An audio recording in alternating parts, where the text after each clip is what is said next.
What's up, everybody? I am your host, a creepy dead body that hates clothes and is out for revenge, and that is my co-host, a grumpy old man who gets paid to cut you open. And welcome to the Grindhouse Syndicate, where today we bring you the last episode of Season 2, which we are going to be talking about Andre Overdal's The Autopsy of Jane Doe, which, despite being a fairly recent film, is very much a comfort movie for me. I've actually wanted to cover this since Season 1. Yeah, man, this is I won't say a comfort movie for me because I don't think I've watched it since the first time I seen it. Oh, And wow. I remember it being good, and I don't remember it being as good. Like, I remember it being really good, but upon a second watch, it seems like it just got better. It aged like wine. Yeah, I've seen this movie. If I was to estimate, I've seen the whole thing like 8 times probably. Good But the God. amount of times I've just like put it on just as like background, or like I'm like doing some kind of art project and I got it on a lot of times. I love this movie, man. I've loved it since I first seen it. It's so right up my alley. Like, it's like this small cast of really likable and really good actors. Has really good practical effects. Like, all the stuff in the movie looks real as shit. And it's also like a supernatural mystery witch movie. Like, and it's like intertwined with science and stuff. Like, it's a movie for me. I love it. I would almost argue it's kind of against your normal movies as far as a lot of the story is paranormal.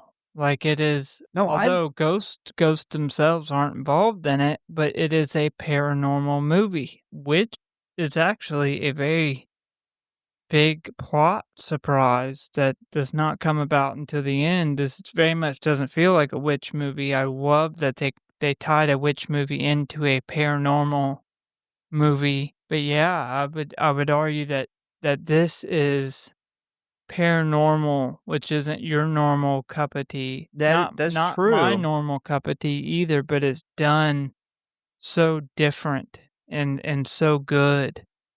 Everything about this movie is done extremely well, and the haunting score. There's some really awesome cinematography things that the tricks that they do. A lot of Yeah, close shots in this. yeah, and they did a lot of those close shots to make you feel like you were locked in, like to You're in make a the basement. room feel small, like Yeah. you're locked in to give you that feeling of dread. A lot of cool tricks like that. But yeah, it's a paranormal movie. They tie witchcraft into it, but it has its own feel. Like, it doesn't feel like a paranormal movie, and it doesn't feel like at all like a witchcraft movie. It's just very much one of those movies where you're like, "What the fuck is going on?" And the practical effects are insanely fucking awesome. Like, for a practical effect team, I feel like one of the hardest things for a practical effect, if you're on a crew that does practical effects for movies, like, one of the hardest things you could possibly have to do is do a human autopsy in the bright light Yeah. with a close-up camera shot. Like, Yeah. all the tricks that practical effects companies use and have used for years with certain quick shots and being able to use like dummies that don't quite look that good if you were to watch it slowed down, but we're going to show it real quick and do a cutaway, and then put the actor back. Like, you lose all those tricks, and your work is literally under the brightest light with no cutaways. And the fact that they were able to pull that off is and as well as they did, it's just incredible, man. Yeah, I seen at one of the premieres for this movie that they actually set up the like autopsy, like, cuz they made a full version of the actress where her body is actually opened up wide, like the actual autopsy, and they actually took this to some of the film festival premieres, and there's a lot of pictures of people, like, standing by it, and it looks fucking real as shit, like, it looks so good, and nowadays, they have a special effects person has 2 things working against them. 1, this, like, huge interest in true crime that's popped up over the last 10 years. A lot of people have got online and seen autopsy photos at this point. And then the other thing is everything being shot digital and in 4K or things being transferred to 4K. So there's not that film grain or anything to really hide any of your mistakes in. And then a movie like this, where there's a lot of shots of them with their hands like next to or inside her body, those are all close up shots. That has to look good. And so it is real challenging, and for this being a really small movie, I mean, this is a small budget indie movie, when we go over production, we'll talk about that, but for them to have such good special effects for a movie like this, and they got a really good cinematographer to shoot this movie, yeah, man, this is Andre Overdal's 3rd movie ever, and it will be his first English movie ever. And for him to and his other movies were found footage. For this to be like his, you know, first non-found footage horror movie for the United States, excellent job. Yeah, I put this up there with the Terrifiers and the aspect of this proves that you can do awesome practical effects on a small budget if you're willing to take the time and you get the right people. So, because for years the excuse for CGI was it was cheaper, Yeah. or we can't do that in practical effects. It'll be too expensive. If you get the right people and you give them the right amount of time, it can be done Yeah. on a small budget. Yeah. Yeah, back to, this not yeah, I'm not like huge paranormal fan. I'm not. But one thing I've always stood by is the reason is because there's so many are so similar, but some of my most favorite movies are paranormal they're different. Yeah. I like paranormal when it's different like this. Like this is a very unique story. Seeing this paranormal from the point of view of an autopsy technician is really cool. Like I had never seen anything like that. Now, if this would have been, a standard ghost paranormal movie, I would have never picked this movie, but I love when they are unique. We actually just talked about that last week when we did Prince of Darkness. It's another, here comes Satan movie, the church is involved, but I loved that movie because it was different. It did what we've already seen a million times, but it did it in a way we haven't ever seen it before. This movie does the same thing. Yeah, we get that with movies like Talk to Me or Late Night with the Devil. Yeah. We're getting these paranormal movies that are some of my favorite movies that have come out in the past couple years, and it's because they're done so unique and they're done so different. It's not your same old haunted house movie with the same tricks, and literally feels like it was shot and done by the same people. Yeah. They all have the same storyline. They're done so different, and one thing about all those movies that I just mentioned and this movie is they're independent movies. They're Yeah. smaller independent movies, and it's just this goes back to the great emergence of the success of independent films and horror in particular that we've gotten over the past couple years. It's just fantastic, man. A lot of these movies, say 10 years ago, we would have never gotten. I seen a thing yesterday where somebody had posted some screenshots from Late Night with the Devil, and they said, "We moved on from this movie too fast." And I agree. Yeah. I totally agree. Like there's still times where and we've talked about this a lot off air where we go to think, well, what's going to be our movie that we're going to do? And then I think of 5 movies and then I find out like as like, oh, I want to do this movie and then I realize we already did it. and then I wanna do this movie, and I realized we already did it. I mean, we've done over 100 movies at this point, but Late Night with the Devil is one that comes to mind all the time. Like, every time I see, like, somebody talking about it, I'm like, "We need to cover that," but we did.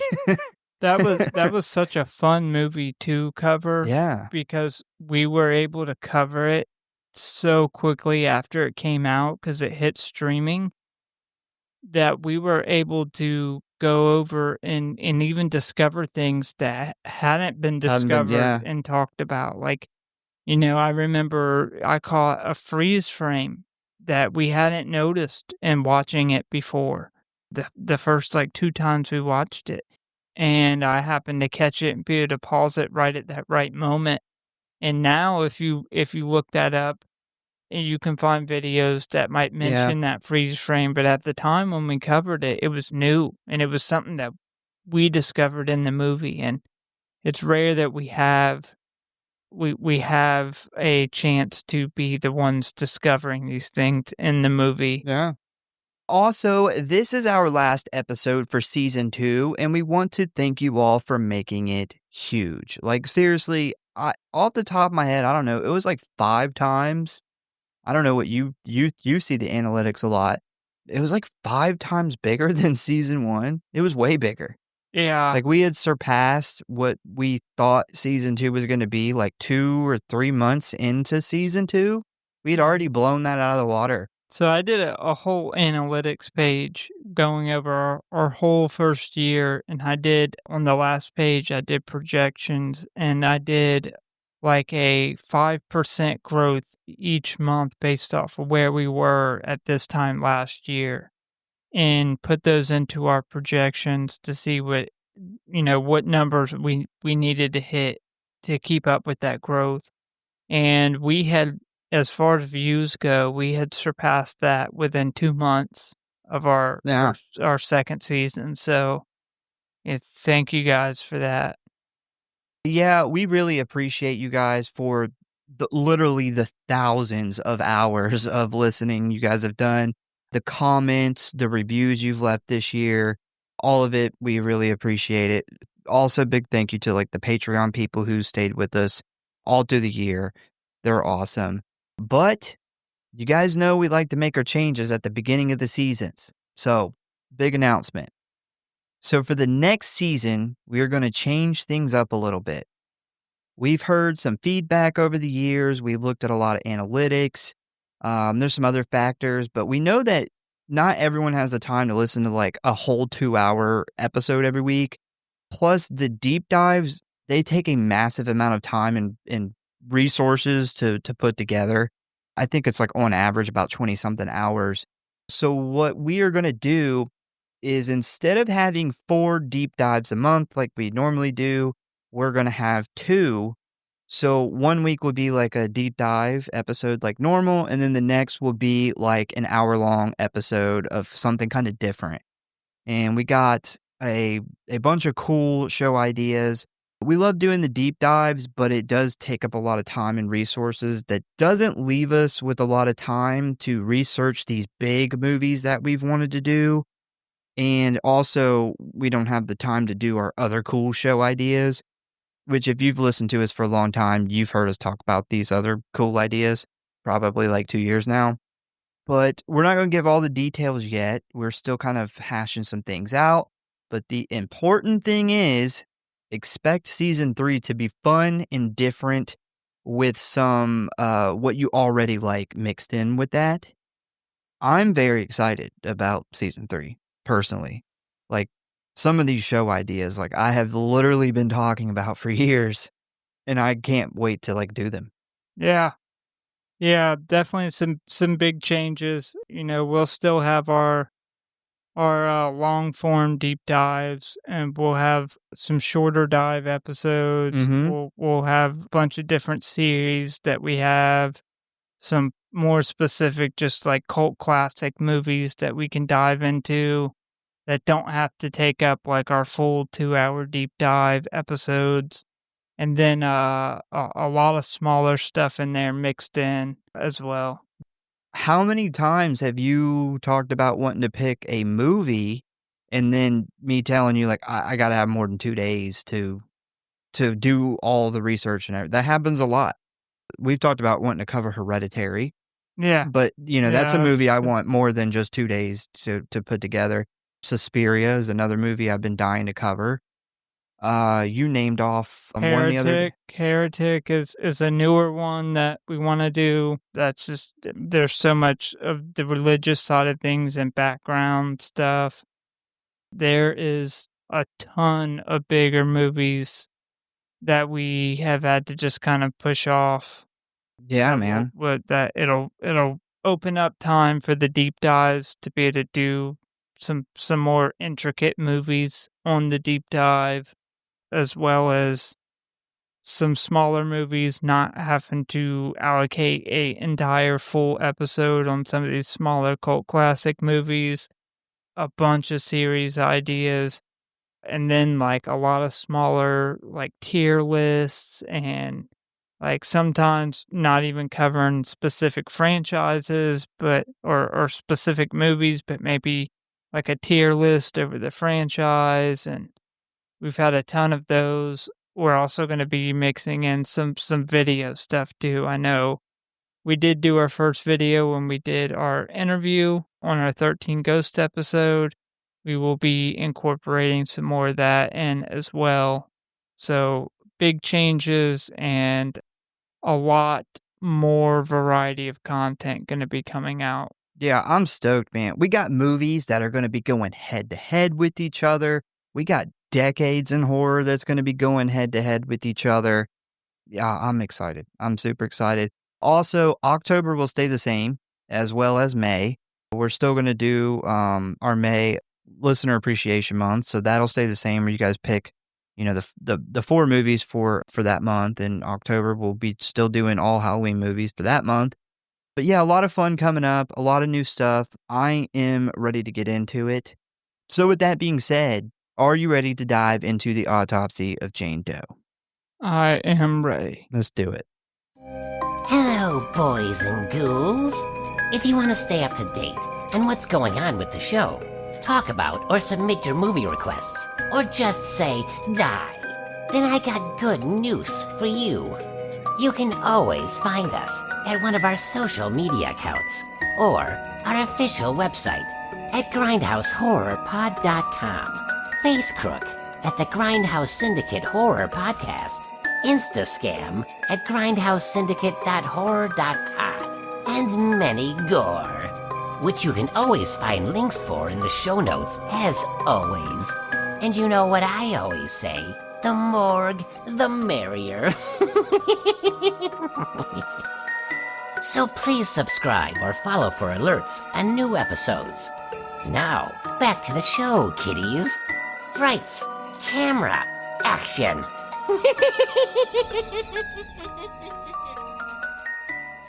And if you really love us and don't want us to get trapped in a basement with a bunch of dead bodies, give us a review.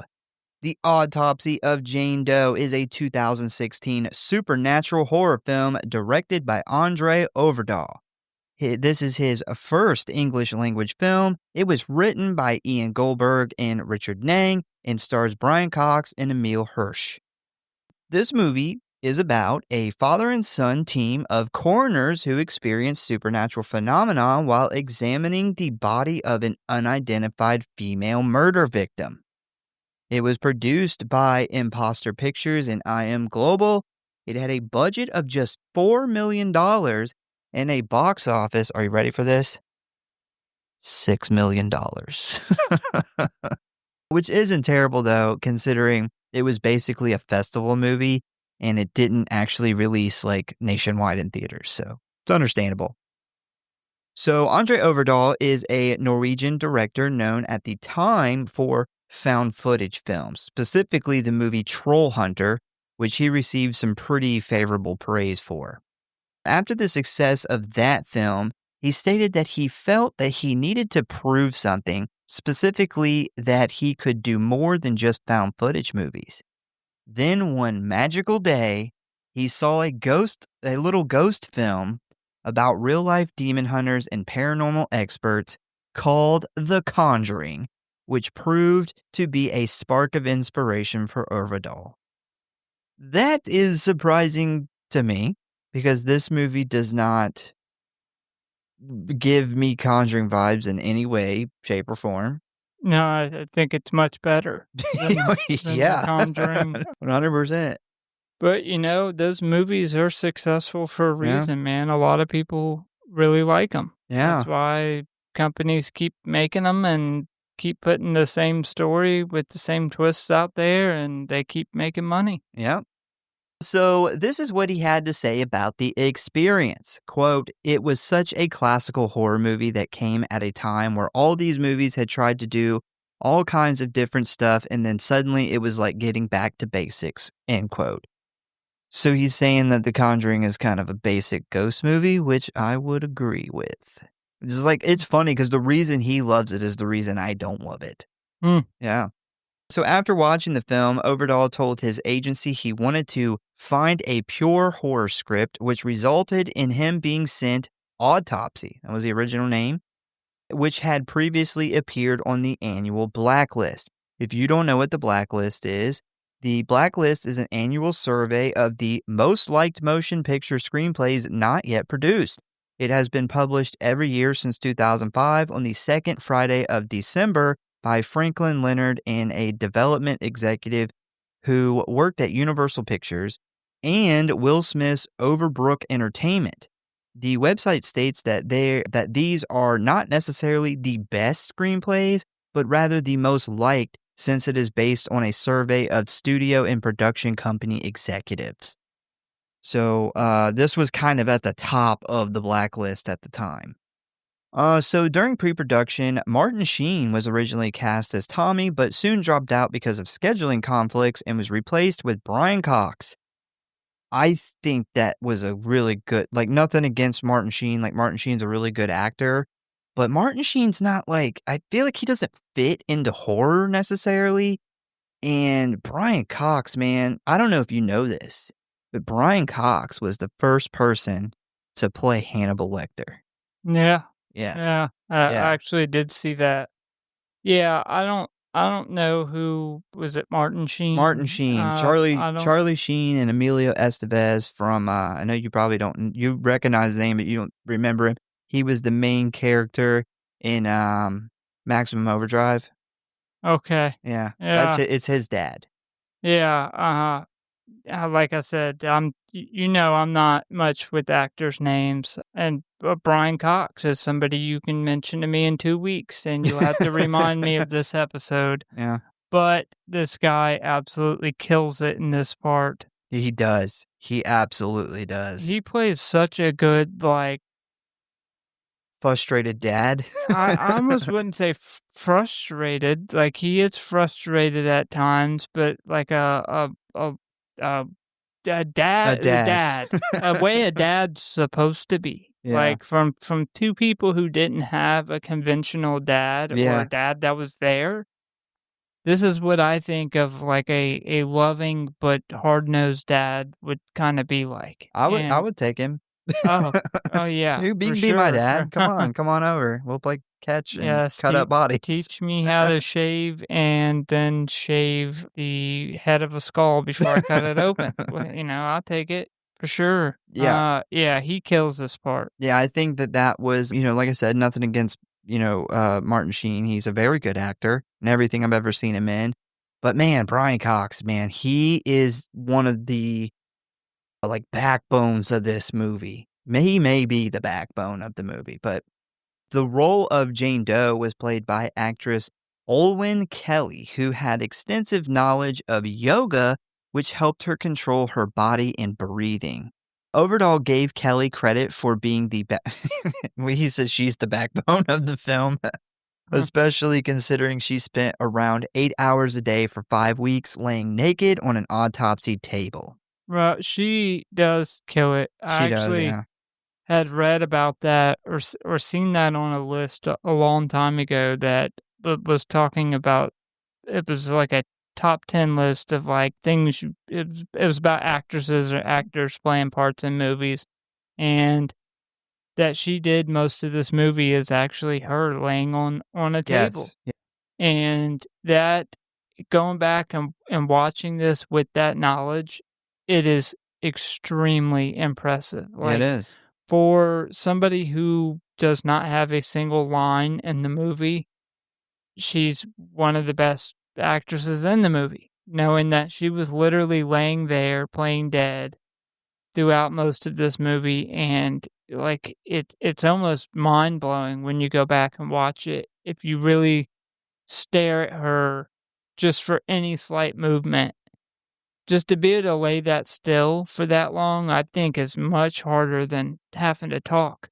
Yeah, she was an expert in not only yoga, but also being able to slow her breathing and, meditation, which is how she was able to pull it off. We covered a movie, man, maybe like a year and a half or maybe a year, I can't even remember. Remember, it was the morgue, the girl who worked in the morgue, right? And they had the possessed The girl, and she Possession of Hannah Grace. yes, so we covered that, and I don't remember your opinion on it, but my opinion, like, it was, I wasn't as big of a fan because it's very much kinda, a supernatural kinda ghost movie, but one thing that we both praised was the girl who plays the dead body, right? And that is very similar to this movie, but I will say these movies are similar in plot, but this and setting technically, but this movie feels so much real. And I do remember complaining that this morgue was gigantic and super high tech. Yeah. This is what a fucking morgue looks like. Like, this makes sense. This makes it feel more realistic.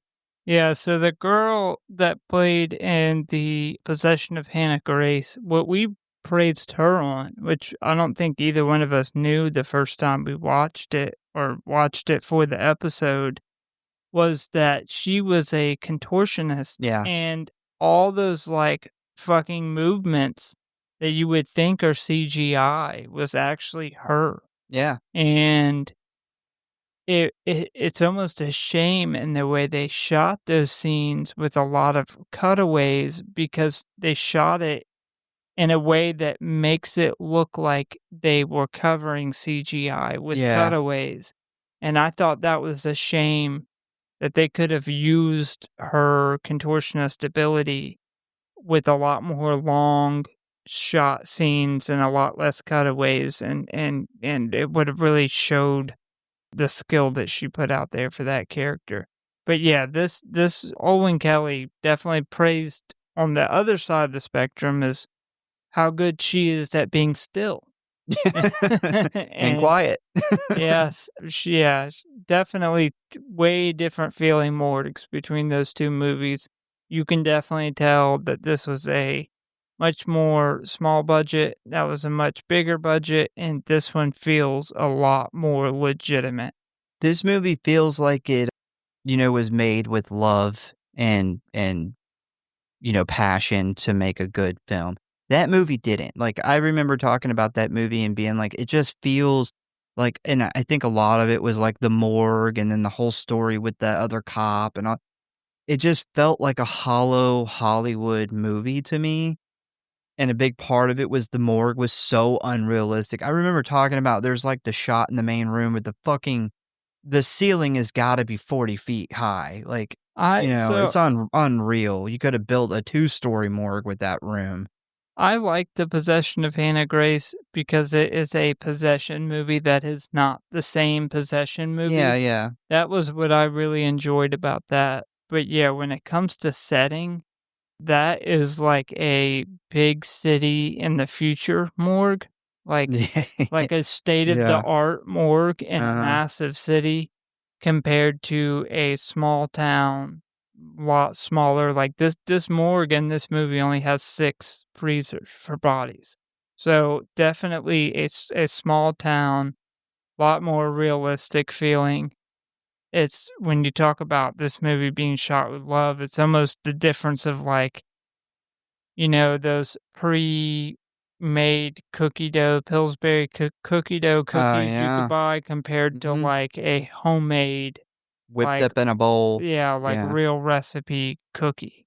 Well, another thing I really love about this setting in this movie is, we find out that these morgue workers, this has been 3 generations. The son will be the 4th generation. And this place looks lived in. It looks like, literally there's still paperwork, stacked in the office from, this guy's dad, like his dad, his grandfather. There's pictures on the wall of like the older family members back when the fucking shit was black and white still. This looks like a real lived in place. Yeah. Yeah, and that's very different. So although there are some prosthetics used, Overdal felt that it was necessary to have an actress for the part to help connect the audience on a human level, not to mention doing some of the close-up scenes with a prosthetic would have been impossible. Now, when it comes to being naked the whole film, Overdal said that Kelly had the most difficult role in the movie, and he credited her with making everyone else feel comfortable on set. Production began in the UK on March 30th of 2015, where filming took place at Home Farm, located in Selling, Kent, England, which doubled as the interior and exterior of the Tilden family home.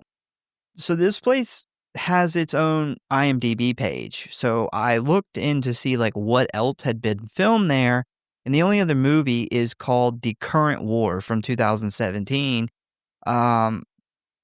This isn't horror, but I thought it was really interesting. So it's about the dramatic story of the cutthroat race between electricity titans Thomas A. Edison and George Westinghouse to determine whose electrical system would power the modern world. I think I need to check that movie out. Yeah. That sounds like a good movie. That's also like, I do like non-horror movies, not as much as horror movies, but historical shit I'm into. And that sounds like a cool movie. Yeah, that's one of those movies that can be great if it's done. If it's historical if and it's it's done done right. good. Yeah, I agree.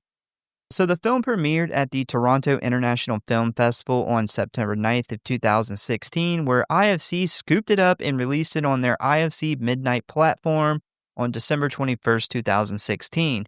This was thanks to a program named IFC Festival Direct, which is a platform for video-on-demand distribution for films without a slated theatrical release in the United States.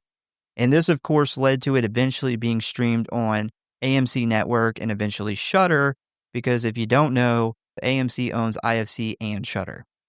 Another important factor here is thanks to IFC's 2015 deal with Scream Factory, the film was eventually released on DVD and Blu-ray in 2017, which is awesome considering a lot of these really good independent films that only end up on VOD never get a physical release.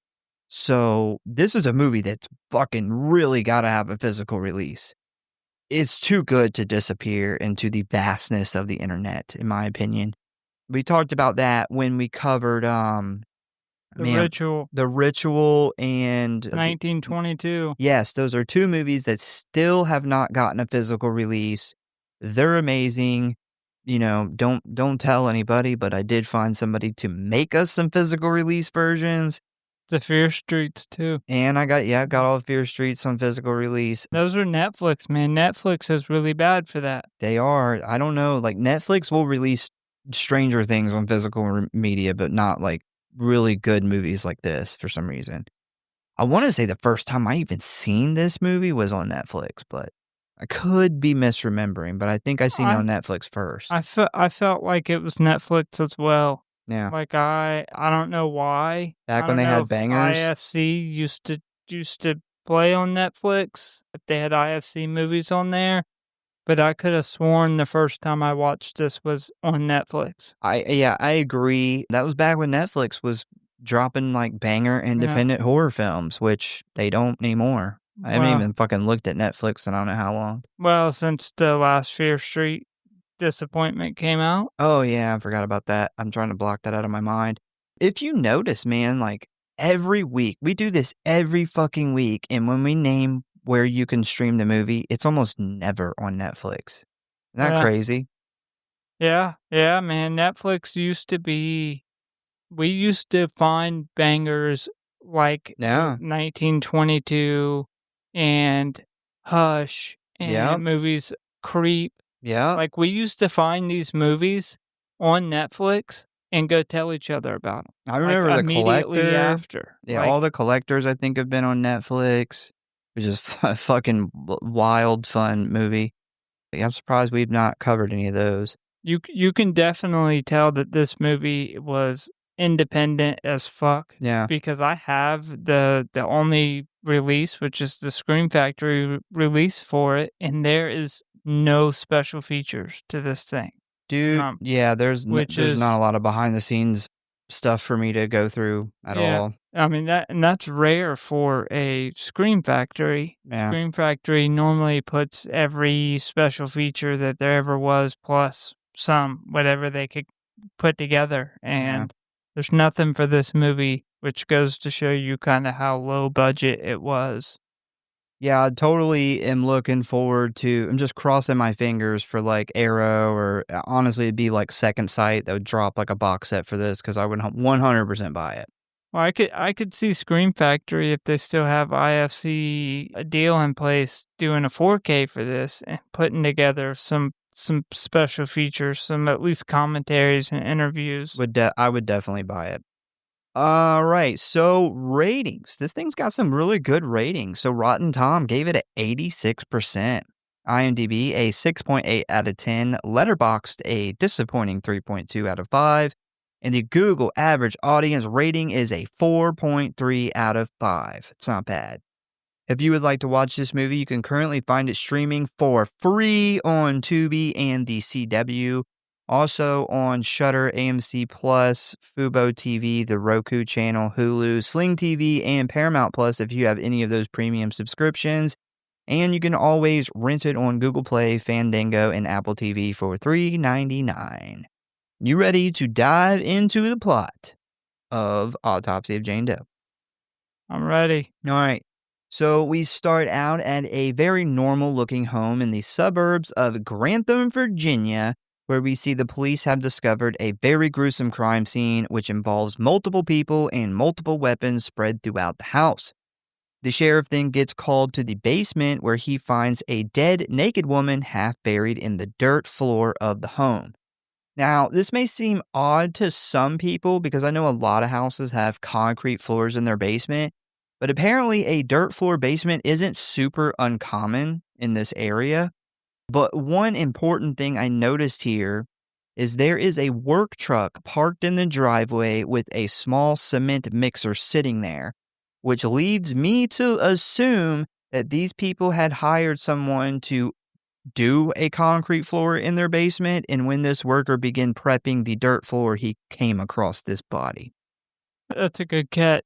There's also, like, a lot of times it does have concrete floor in sections, but they'll have to break part of the concrete floor up to get the plumbing, or for whatever, to bury a body, whatever reason that you may have to fuck up your nice concrete basement floor and then have somebody come pour over top of it. Yeah, I did. Because there wasn't like a ton of behind the scenes info, I did watch quite a few videos of people that are probably way smarter than me kind of analyze this movie and especially the ending of the movie, just seeing if there was maybe something that I didn't pick up. And every one of those videos I noticed, they talk about, well, no one knows how, she got there or what was going on in this house. I think a lot of people miss this truck with the concrete mixer sitting there and the fact that it's a dirt floor. I could see that. Yeah. I missed that. I didn't catch the concrete truck. Yeah. So I think that this is an answer to, this comes into play in the end of the movie, I would say. Yeah, so somebody obviously come across her. We don't know how or why, but it's very clear that they were trying to not only bury her, but to cement the body into the floor. Now, a lot of people would think that's to not get caught with a dead body under your house, but we see in this movie there is a lot more important reasons for that. Well, honestly, I actually went the other way with it where I think he was prepping the floor and found the body, which is why the body's not it's only half undone because they obviously dug and were like, holy shit, there's a fucking body in here. Well, see, I thought about that when you first mentioned the concrete truck, but one thing that instantly stands out about this body is how clean the upper half of the body is. Yeah, that's true. It is as if the upper half of the body never got fully buried in dirt. That could be true. Without diving into the movie, we'll just table the discussion because I have a feeling we're going to talk about this more at the very end when we get a little more info. So while the sheriff is looking at the body, one of his deputies comes up and says that she couldn't find any evidence that somebody broke in, and to her, it looks like the people were trying to actually break out of the house, which, of course, super weird. The sheriff then asks if anybody has found identification for this girl, but as we know from the title, obviously not. He then labels her a Jane Doe, and we get an investigator's camera flash, which leads us into the next scene. So we then head to the setting of the rest of the movie, which is a Victorian-style home where the occupants live upstairs while using the basement as a funeral home / coroner's office. And this establishment belongs to Tommy Tilden and his adult son, Austin Tilden, who are our two main characters. And I'm going to cover some context here. So Tommy has been acting as the town's coroner for a very long time, and he somewhat recently, like in the past year and a half, 2 years or so, lost his wife. And he is also nearing retirement age where he is planning to hand his business over to his son, Austin. But as we will come to learn soon, Austin doesn't want to do this line of work and is planning to move away with his girlfriend soon, which he hasn't gotten the courage to tell his dad yet. So that is some context, a little bit of background of what is going on, which helps us understand how these characters are interacting with each other. So when we arrive at the house, we immediately see Tommy and Austin working together doing an autopsy on this dead burnt guy, which, by the way, looks like a real burnt person. Yeah. Very good. Yeah, the burnt corpse looks fucking rough. It looks rough in the best way possible. He looks like, God, he reminded me so much of the Freddy remake, which is something that everyone always says is a negative about that movie. It's like, you tried to make him into a real burnt person. Horror fans, despite what the outside world may think, we don't love to see actual people fucked up, Freddy was fun because he's burnt, but he's unrealistically burnt. Yeah. I don't want to see my villain a real burnt person. Freddy's like a monster. Yeah, he's a funny monster. Great way to put it. Yeah, he's definitely not an actual burn victim. No, because when you see a real burnt victim, you're like, I feel bad for them. Well, I always thought about how it feels for an actual burn victim to watch that remake. That's gotta suck. So another thing about this scene is it's, at least to me, super sad knowing what we know about Austin's intentions to leave, because it seems like him and his dad really enjoy working together. Yeah, they do, and it's Austin doesn't have that mindset. We've seen this dynamic in other movies where the person getting past the family business wants nothing to do with it. Yeah. Kind of like the Jason Takes Manhattan, the captain's son. Oh, the boat captain's son who just sucks at it, wants nothing to do with it.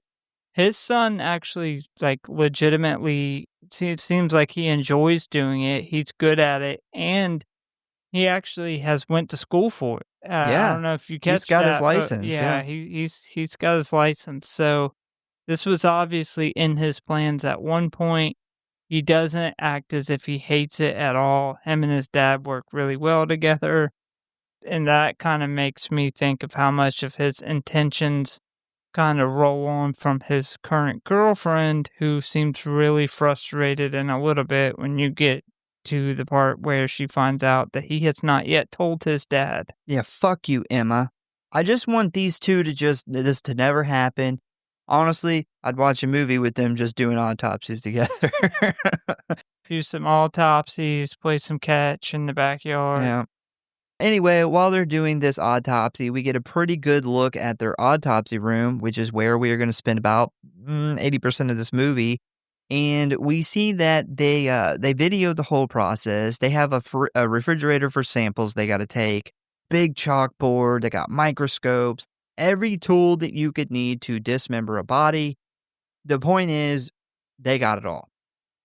Another really important thing we see here is Tommy is kind of training and quizzing his son during each autopsy, which we can tell is a little annoying to Austin. But the important thing he explains to his son here is when determining a cause of death, you don't just go with what the body is telling you, but you also have to consider the scene of the death as well, because some bodies are very good at hiding secrets. Yeah, he has a great quote, and it's everybody has a secret. Some are just better at hiding them. Yeah. Which is paramount in this movie. Absolutely. So once they finish, Tommy heads upstairs while Austin cleans the autopsy room, where he gets jump scared by his girlfriend Emma, who he has plans to go see a movie with. Now, we see that he is a little annoyed at her coming down here for the first time, and she is, of course, fascinated by all of it, where she eventually asks to see a dead body, to which he immediately shuts this down, saying his dad would never go for it. But it turns out he is wrong, as Tommy walks into the room and tells her to pick one. So the first body Austin pulls out is an old woman with her eyes and mouth very crudely sewn shut. Emma then asks to see the one next to it, and when he pulls that one out of the freezer, we see that it is a man who is very much missing his face. We see that this really chills Emma to the bone when Tommy begins to explain that it was a shotgun blast to the face, which they originally assumed he did to himself, but they ended up finding a poison in his blood that actually killed him before he was shot in the face. Emma then asks why someone would do that, and Tommy explains that the why is left up to the cops. Their job is just to find the cause of death. And that also is something that comes into play with their next autopsy they'll be doing. So after that, we then see Austin and Emma go to leave for the movie, but as they are heading towards the elevator, the sheriff shows up with the Jane Doe from the murder scene, which causes Austin to feel guilty about leaving his dad to do the autopsy by himself, where he ends up telling Emma to come back in 2 hours where they will catch the last showing. And I guess this is kind of what you're talking about, Emma's reaction, where she's... And this sucks because this puts Austin in a really hard spot where does he go hang out with his girlfriend or does he go help his dad? And his dad's older, man. Like, I mean, I would have did the same thing. I would have been like, I'll catch you later. Like, it's my dad, he's old, shit, for all I know, he's got a year left to live. Yeah, it was more specifically too where she asks Austin if he's told his dad yet, and you can tell she's very frustrated when he says no, and that makes me think, like, are these two going off to college together? Like, is she going to college and he's going with her to get into something else or to study something else? How much of that, whatever plan that they had on the books, is coming from her and is not as driven by him? Yeah, so this is, like you're saying, where we find out Austin is planning to move away with Emma and still hasn't told his dad. And the main reasons he hasn't told him is there's a couple reasons. So one, we find out that Austin's mom died 2 years ago, leaving his father lonely and sad. And two, the Tildens have been the coroners in this town for at least 3 generations, and Austin doesn't plan on being the 4th. So after Emma leaves, Austin goes to join his dad and the sheriff as they discuss the details of the crime. Sheriff Sheldon then tells them that he has 4 dead bodies and no idea what to make of it. He then informs them that he figures the worker killed the girl the day before and attempted to hide the body in the basement of the house he was working in when the homeowners discovered what he was doing. The press is already up his ass and he needs to have some kind of answer on this mystery, on the mystery dead girl, by the morning, which prompts Tommy and Austin to reassure him that they will begin immediately. One important thing here is, when it comes to the sheriff, he has already had, he doesn't really have any evidence that this worker killed this girl and and this is what happened. He tells them, I can spin this story to the press. So he has already got his, I don't want to say bullshit story because that could have been what happened, but without really any evidence or investigation, he's going to tell the fucking media this story. And he is just upset that, well, if I tell him about this story, I have to be able to tell him about this girl too, which I don't have anything on her. And I'm like, man, that sucks because you shouldn't release that kind of info to the press unless that because that guy's got a family. Yeah. That's what we know after the movie is the guy showed up there to do actual work and never committed a crime. But the police are already willing to throw his fucking reputation under the bus because it's convenient.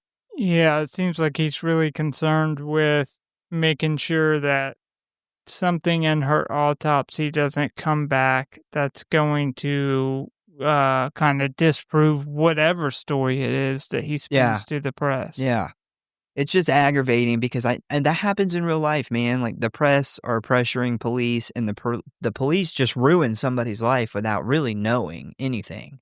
Yeah. Yeah, well, he talks about the pressure from, I guess, the police chief too. I can spin this to the press, but I gotta be able to have some facts for the police chief. Yeah. And yeah, that goes back to, it's unfortunate that happens in real life, but shit gets spun to the press. And unfortunately, when that happens in real life, there's somebody who pays the consequences of that. Yep. So we then see them put Jane Doe on the table and begin the recording. And as Austin is setting up all the tools and taking pictures, we hear the radio DJ say that they have another beautiful day lined up, which is going to be really important at the end of this story. Now, Austin starts going over the general condition of her body, where he immediately notes that there is no visible injuries or bruising which would cause her death. But we are about to hit our first weird issue here as he goes to check her eye color and discovers her irises have turned a milky gray color.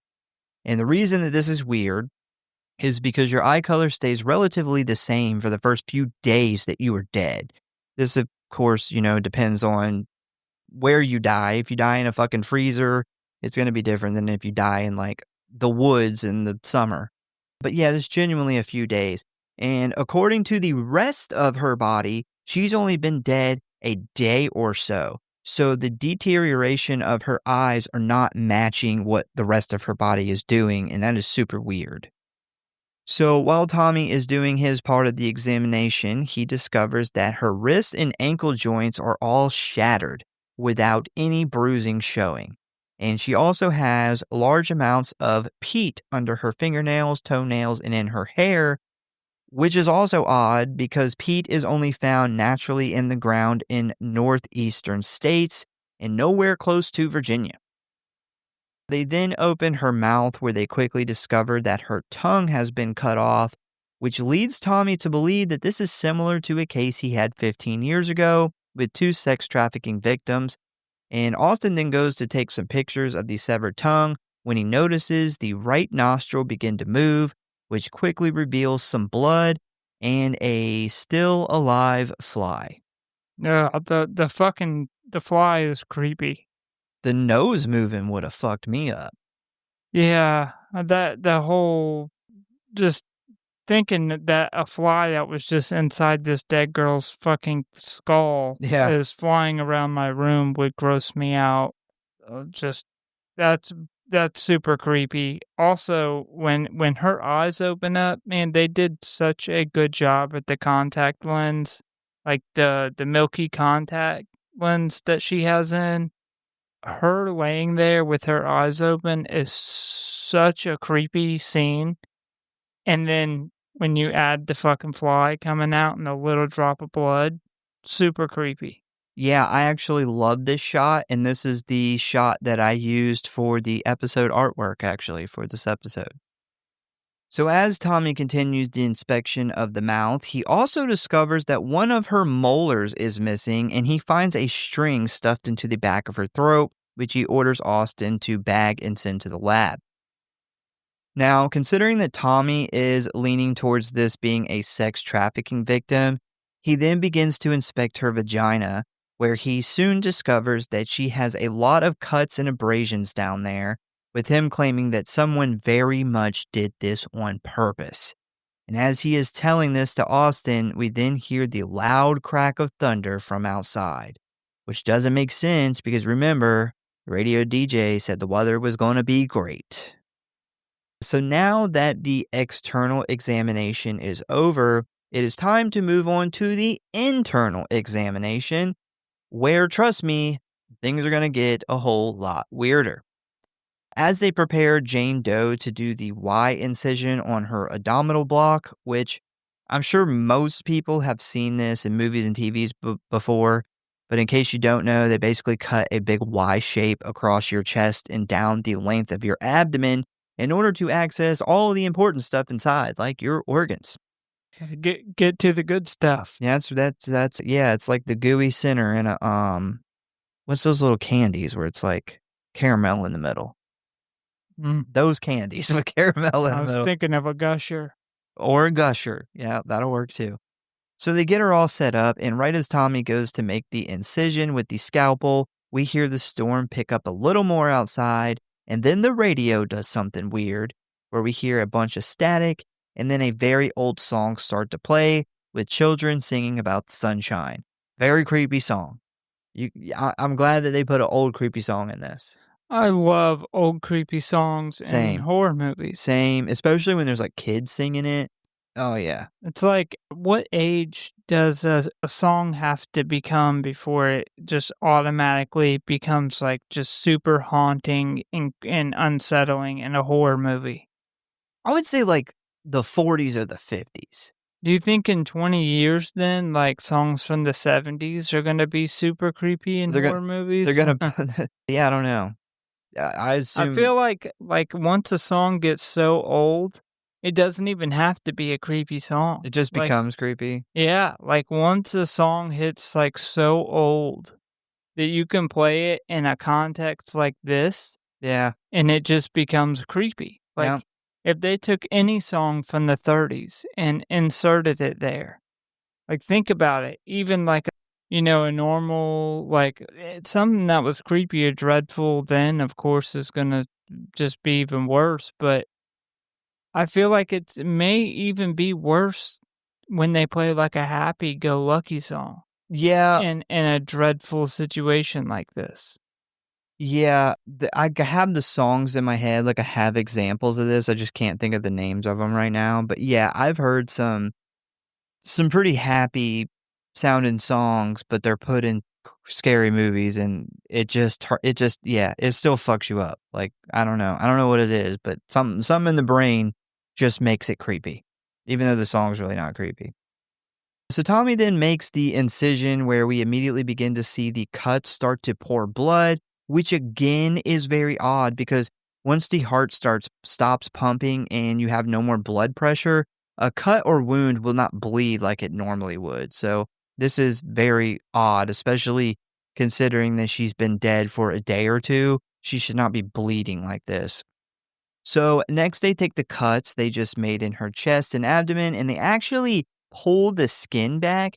And this is where they take some blood and tissue samples, which we see Austin place into the refrigerator, which just a few seconds later, he looks back over and he sees a large amount of blood pouring out.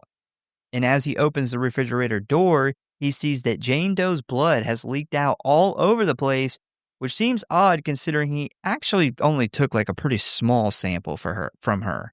There's a lot of blood here, a lot more than was in that little test tube. Next, we see Tommy take some landscaping pruners and cut open her rib cage, which, man, dude, the fucking Foley, like the sound effect on this is so good. Yeah. It's like, it just kind of shivers me when I hear the crack of each rib. Yeah. definitely the sound in this movie, period, is great. Like the Foley, the sound effects here are great, but it's also very early on in like the first autopsy scene before we even get this bitch rolled up in here. Yeah, the burn guy? Yeah, you can tell the score is very, very haunting. Yeah. Like, whoever scored this did a fantastic job at nailing just a super slow, haunting score. So yeah, he starts cutting the rib cage open, and once he does this, he then notices something Austin was saying earlier about how her hips are much smaller than the rest of her body, which he says is mostly prominent in women who wore corsets for years at a time. Yeah, corsets have been this is a big hint as where this woman comes from because corsets have obviously been out of style for a number of years. Yeah, they went out of style before that song that played on the radio did. This is true. So now that they got her opened up and her rib cage out of the way, they then begin inspecting her internal organs when Tommy immediately notices that her lungs are jet black, which according to him, she could have smoked 10 packs of cigarettes a day for 30 years and still not had lungs in this bad of shape. And we know that she didn't die from a fire because her skin is like flawless and unburnt.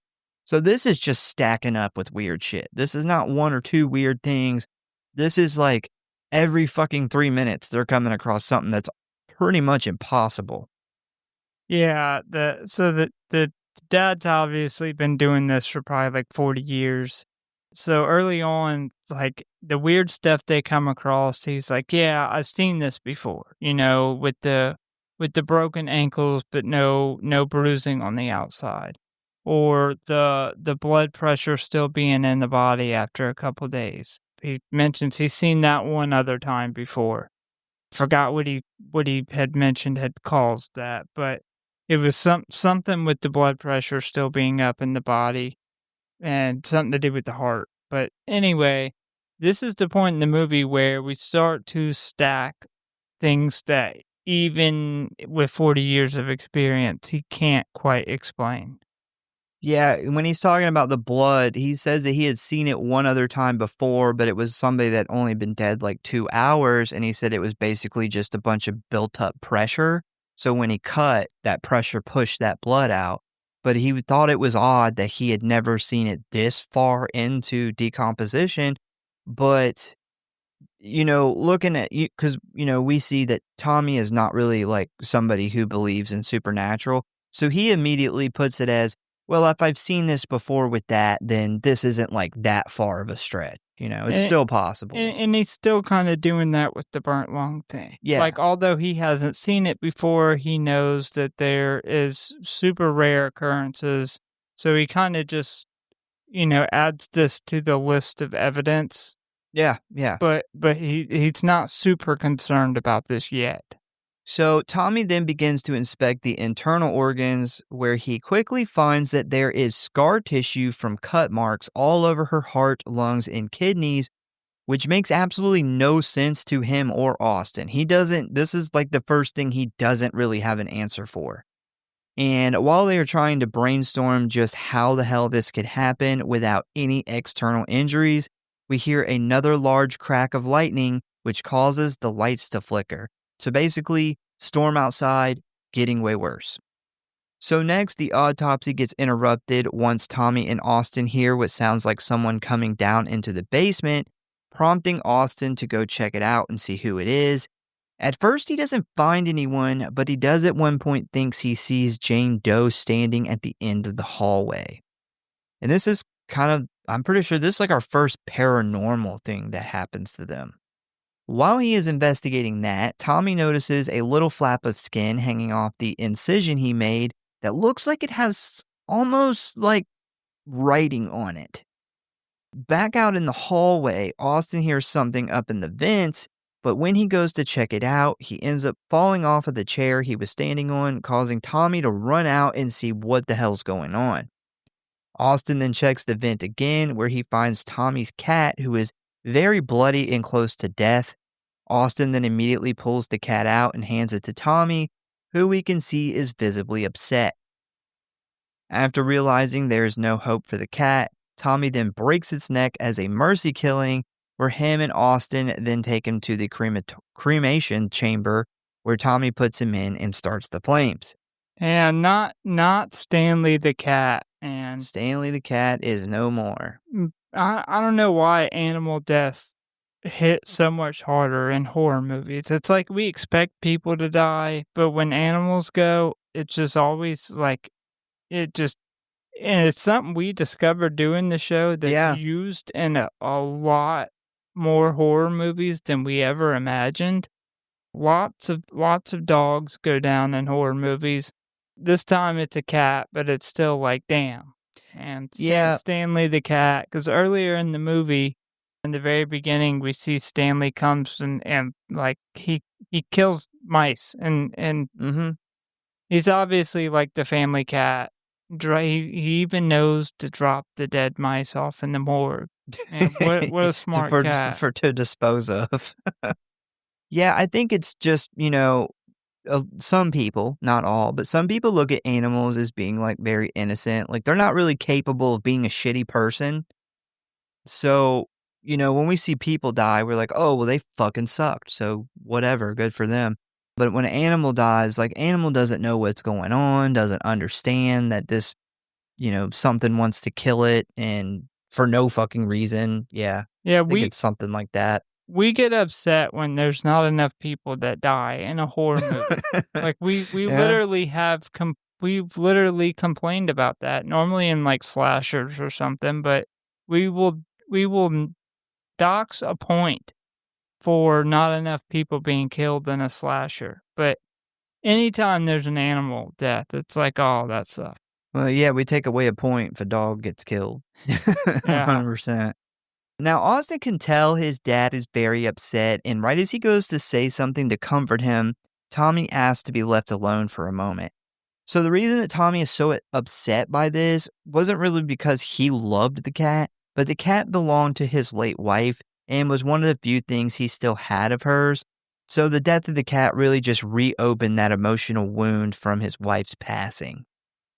I think he kind of writes it off as that, but I think he also kind of loved the cat. He may be 'Cause- fond of it, but I it's- wouldn't say he loved the Because cat. Austin even mentions to him, like, you kind of hide your emotions. Like, are you sure you're all right? I think he knows that he likes his cat more than what he wants to lead on. Yeah, he's definitely one of those dads that's like, guys don't hug, We Yeah. don't cry. But he's more like, if I'm going to cry, you better not be in the room when I do it. Yeah, Like, yeah. Like, give me a moment. So once they return to the autopsy, we see Austin try to talk to his dad about his mom's death, but we quickly see that Tommy has no interest in discussing his emotions with his son. So Tommy then just gets back to work, where we then see him cut the stomach of Jane Doe open, where he immediately pulls out a gross-looking object, which we find out is the bud of a flower called Jimson weed, which was used back in the day as a paralyzing agent, which is another thing that is only found in the northeastern part of the U.S. Right after this, we then hear the radio DJ announce on air that this random out-of-nowhere storm has become a serious deal, with winds up to 60 miles per hour and up to 3 inches of rain to be expected. That is some serious rain for one evening. For especially an evening that they thought was going to be a sunny day. Yeah. So after looking up the Jimson weed and establishing that she most likely came from the Northeast, he then begins to dig into her intestines, where he quickly finds a tiny little bag made out of burlap. He then unties the bag, where it is revealed that her missing tooth is inside, and as they unfold the burlap, they discover an old-looking sigil or crest that has been drawn on the fabric along with some Roman numerals. So Tommy and Austin then begin to brainstorm on what exactly is going on here, where they land on some kind of ritualistic murder, with Austin saying that they bound her wrists and ankles first, then cut out her tongue, poisoned her, paralyzed her, ripped out her tooth, and forced her to swallow the cloth, then proceeded with the internal mutilation, and finally, they burned her based off of the shape her lungs were in, leading him to believe that she was some kind of human sacrifice. Yeah, I put this more than a sacrifice, man. If I'm in their shoes, like I'm like they literally killed her in every way possible. Yeah. Yeah, somebody sat down with a piece of paper and was like, list every way we could kill her. Yeah, And then they did it. let's brainstorm. Yeah. So now Tommy doesn't disagree with anything Austin says, but he does find it really hard to believe that someone could have done this to her without there being any marks on the outside of her body. And this is where we see the differences between how the two men look at their job. Because if you remember from earlier, Tommy says their only job is to look at the evidence and determine how they died. But Austin is always asking the question of why they died. Now, Tommy has no interest on the backstory of why someone would do this to her, but Austin believes that if they answer the question of why, it will lead them to how. Yeah, I think they both got really good points here. I agree. I think Tommy's way of looking at it is just over probably 40 years plus of experience. He's probably in his younger days spent so many hours trying to think of the why and then ended up getting to the end of autopsy and the answer being right there that he has kind of got to a point where he's like just gather all the evidence and look at everything as a whole at the end and don't worry about why. I mean, I think that neither one of them is necessarily wrong. I mean, from Tommy's perspective, it'd be very time consuming for him to, always be trying to look into why they died and then why somebody did this. He doesn't, his job is just to submit to the police like what actually killed the person. And if you've done this for like 40 years, you're ready to just do it and then be done. Yeah. You're ready to go finally get some family time or, whatever you need to do as an adult. And you sitting there spending so much time and energy trying to figure out why this was done is really not needed. Yeah. But from Austin's point of view, it's not needed, but I think it probably helps what he does for a job go down easier if he could understand the whole thing. Yeah, I agree. So as they are discussing this, they then get interrupted by the radio DJ again as he says that the storm has turned very severe and wherever you are at, plan to be there for a long time because you're not going anywhere anytime soon. We then hear some more radio static as the creepy song from earlier begins to play, and this is where we actually get to hear the lyrics of that song, which are, "Mommy told me something a little girl should know. It's all about the devil, and I've learned to hate him so. She said he causes trouble when you let him in the room. He will never ever leave you if your heart is filled with gloom. So let the sun shine in, face it with a grin." Very creepy. It's a bunch of kids singing it. I did read that they actually sped the song up a little bit too, which makes it a little more creepy as well. Yeah, definitely a creepy song. And then right before the radio, once again, which is, I guess, some other paranormal activity that they're not really putting much into earlier in the movie, but before this radio flips itself over, the weather guy says, "You're not going anywhere." Literally, like, his voice kinda changes as, like, it gets kinda deeper and creepier right before it switches over to that creepy song. Everything also immediately goes to a silence as he says you're not going anywhere. Yeah, Like, it becomes extremely prominent that this is not just, like, something on the radio, like, this is something for you specifically yeah. to hear on the radio. Yeah, you got, like, the sound and the static and stuff in the background of the news report, and all that kinda fades out.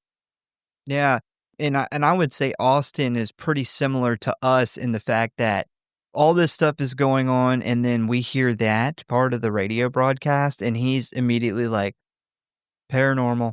There's paranormal here. I know it. Zach Baggins runs in the room. I feel like I'm going to punch you in the face. He's already killed this cameraman.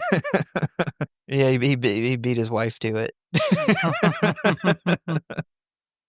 So with all of this evidence and all of this weird shit, along with this creepy ass song, this has really freaked Austin out, and he attempts to convince his dad to just stop and pick it back up tomorrow. But Tommy is not having it, informing his son that the sheriff is counting on them, and then he says, when we start something, we finish it. Kind of that old school dad thing. Yeah. Yeah, I would be saying fuck the sheriff at this point. Like, well, he just needs info so he can lie to the fucking press. Fuck him. So Tommy then begins to look at that little piece of skin that he saw earlier, and he begins to peel it. Actually, like, off the flesh itself. Like, it's pretty crazy that you can literally pull the skin off of a person like this, but yeah, he literally peels the skin back, and we see that the creepy symbol on the burlap is also tattooed on the back side of her skin. Like, that's not even possible. Yeah. And this is where Tommy is finally kind of crosses over to the, okay, this isn't right. Well, Like, he's almost there. Yeah, he's finally getting past the point of, okay, I don't think this is explainable, but there's some type of solution for this. To when he sees this, he's finally hit that wall of like, okay, I'm open to my mind being kind of changed on what's going on here. So a little behind the scenes Grindhouse Syndicate fact here. The above shot where it shows that they've peeled her skin back and laid it down on the table and you could see it. That is the shot that I really wanted to use for the cover art, but I didn't because I know YouTube would have totally fucked our video over it. Because I don't know if you know, but YouTube just recently, as in like the past week, just completely changed their what is it called? Where basically what they let be on their platform and what they fucking shadow ban because of content, content they consider violent or inappropriate. Yeah, they just fucking went overboard with it. I actually seen Dead Meat talking about how it was going to be hard for them to do kill counts now because YouTube has just got so strict with what they can show. So yeah, I actually wanted to use that overhead shot as our artwork, but I knew it would totally, fuck this episode over. But that's like the coolest shot. Good thing Sweet Revenge got that sweet ass fucking boat motor kill him while they could. Yeah, I almost wonder if you can just pay YouTube to turn a blind eye. Yeah, I'm sure the Jason universe has got enough money to do it. Yeah. Yeah, YouTube's just got lame. Even more lame, I guess. Don't say that, man. You'll get this video dragged through the mud. Yeah. They'll show it to 4 people. YouTube's a dictator now. They just show it like the YouTube police force shows up to your house and arrest you. So, of course, after discovering this, Tommy and Austin are speechless, and then we start to see a bunch of weird shit happen here. The song gets louder on the radio, the freezer doors for the bodies start to slowly open on their own, and suddenly the lights above the autopsy table explode along with most of the light bulbs in the room, sending sparks everywhere and leaving Austin and Tommy in the complete darkness with this creepy-ass body. I probably would have come close to shitting myself if I was in this situation. Yeah, I would have probably had a fucking stroke for sure. I'm so glad that the dad is on the same page of getting the fuck out of there after this happens, because I'm like, okay, there's no way that they could write a character that could seriously not want to get the fuck out of there after this happened. Yeah. Like, it's like, even if you think that there's a explanation for all this, like, once you start compounding everything and then this happens, dude, there's no way anybody, I don't care how, like, scientific and non-believing in the paranormal you are, you gotta be like,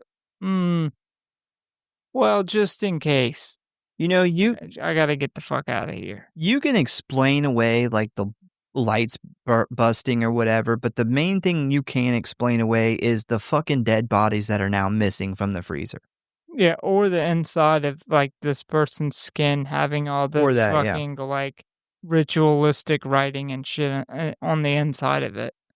So Austin then manages to find a flashlight, and when he turns it on, he does find that his dad is okay, but the autopsy room is an absolute fucking disaster area with all of the freezer doors completely open and the bodies missing.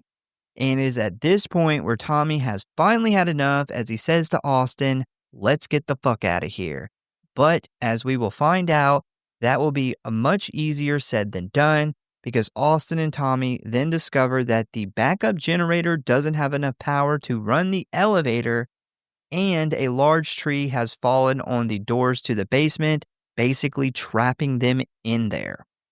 Austin then attempts to call for help on his cell phone, but of course, he has no signal. I don't even know why they put cell phones in horror movies anymore. They don't ever work. Which prompts the two to run to the office to use the landline, but thanks to the storm, that doesn't really work either. So next we see they're both kind of hiding out in the office when they begin to hear a bell ringing outside the door. Now the reason this is super creepy is because we saw earlier that Tommy had attached a bell to one of the dead body's legs, and now it appears that this very much dead person is walking around in the hallway. Austin peeks under the door where he most definitely sees the dead guy's foot just standing there when suddenly the door begins to rattle and bang, prompting the two men to barricade it with a file cabinet. So the two then start talking about the situation where we see Austin trying to convince his dad that there is definitely something paranormal going on with this Jane Doe, but Tommy is not having it, doesn't believe that this is possible, and just shoots this idea down.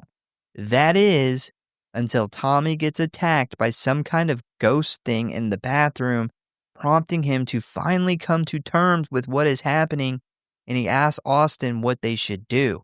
And his answer is to go back to get the body and put her in the crematorium where they will turn her to ash. So this is the moment. Like, when he gets attacked in that bathroom, he is now fully on board with Austin. Well, I think he was fully on board when he's like, all right, let's get the fuck out of here, when the bodies were missing and everything. Because from this point forward, he's just trying to escape. Like, he don't care about getting the job done anymore. Like, that has kind of flown. The difference is he had an idea of what to do up until this point. After he gets attacked is when he's finally like, okay, what do we do? And also, Austin is trying to convince him the whole time. Like, it is not the whole time, but from this point forward, or up until this, that it's this girl. Like, yeah, I think that's the disagreement. Yeah, is the body. Yeah, it's this girl. Like, we've all this paranormal stuff is happening from the moment that we brought her body in. Yeah. And when you take in all the creepy shit that they found with the body and the inside, the skin being tattooed, and just the weird shit they found inside of her, and all the unexplainable shit, and then you add on all the paranormal stuff that's now happening, it's hard to deny that this body had something to do with it. Yeah. So as they are preparing to move Jane Doe to the crematorium door locks on its own, causing Austin to hack through it with an axe, where he quickly discovers that it is also being guarded by one of the now reanimated dead bodies. But Austin decides this isn't going to stop him from putting an end to this creepy bitch, as he then grabs a jug of chemicals and pours it all over her body, where Tommy then tosses a match, which immediately causes her to go up in flames. But this plan quickly goes wrong as the flames shoot up to the ceiling, setting the autopsy room on fire, prompting Tommy to grab a fire extinguisher and begin putting the flames out. So as things start to calm down, we then see Austin walk over to Jane Doe, where he looks down at her and is floored by the sight of her flawless skin, meaning despite her just being completely on fire, she's totally fine. Yeah.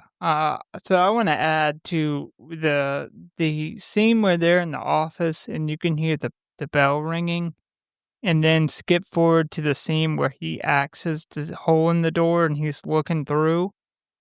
Both of those scenes, the I would say 10 out of 10 and building dread.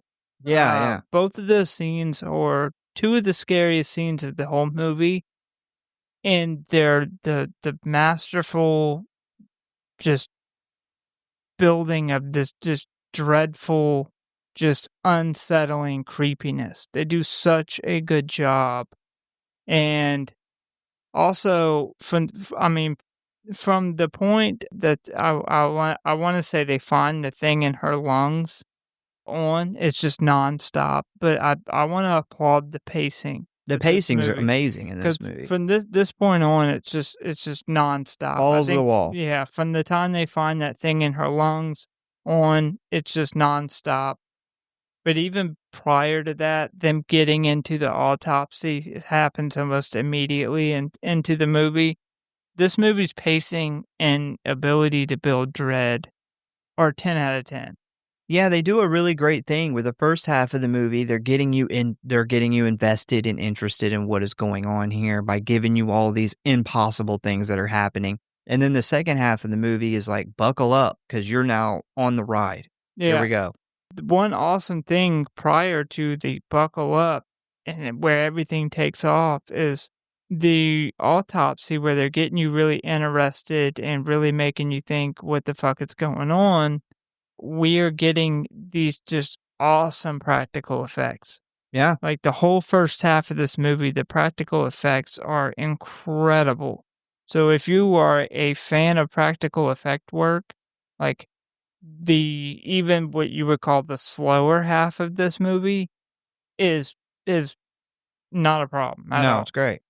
So as they're sitting and thinking about it, this quickly gets interrupted by the sound of the elevator, which causes Tommy and Austin to take off running with a now possible escape in their future.